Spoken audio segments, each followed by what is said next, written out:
Dante, doon sa unang complaint, 24 yung grounds na nakalagay doon. Dito sa panibagong impeachment complaint, marami din ba silang grounds at ano ang mga pinakamabigat dito? Magandang hapon, Monica. Actually, doon sa unang impeachment complaint na inihain ng Makabayan, 4 na ground lamang, Monica, ang kanilang binanggit. Kabilang na dyan ang culpable violation of the Constitution and graft and corruption, bribery. Mayroon ding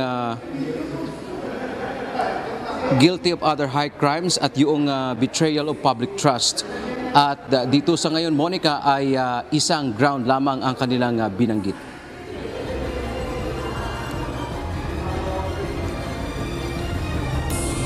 Inendorso ngayong araw ng mga mambabatas mula sa Makabayan Block ang ikalawang impeachment complaint o reklamo na layong patalsikin sa pwesto si Vice President Sara Duterte.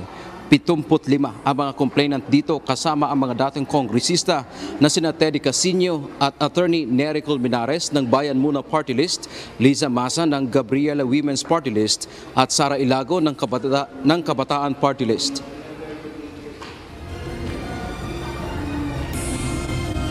This afternoon at 3:30 p.m., the Office of the Secretary General received a second impeachment complaint against Vice President Sara Duterte, filed by members of various people's organizations.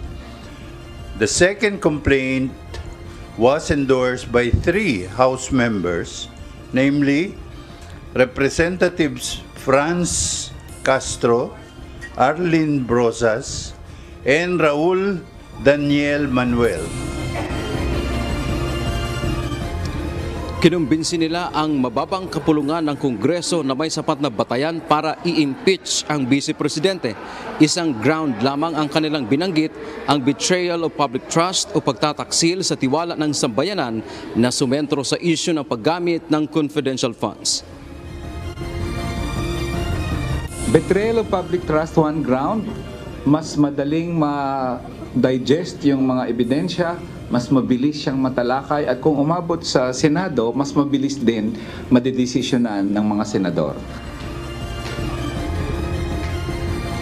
3 isyu ang tinalakay ng mga ito kabilang ang umano'y labis na pag-abuso sa kapangyarihan ng pangalawang Pangulo pagdating sa paggasta ng 612.5 million pesos na confidential funds ng Office of the Vice President at Department of Education. Pagbaliwalaan nila ng Vice Presidente sa transparency, accountability at pangungutya umano sa audit process sa pamamagitan ng pag-utos sa kanyang mga tauhan na gumawa ng hindi kapani-paniwalang liquidation reports at mga gawang accomplishment reports at peking mga dokumento. Panghuli ay ang pagpapabaya sa kanyang tungkulin bilang opisyal ng pamahalaan kasama ang tahasang hindi pagkilala sa Kongreso na imbestigahan ang issue ng confidential funds ng OBP at DepEd. Yung obvious na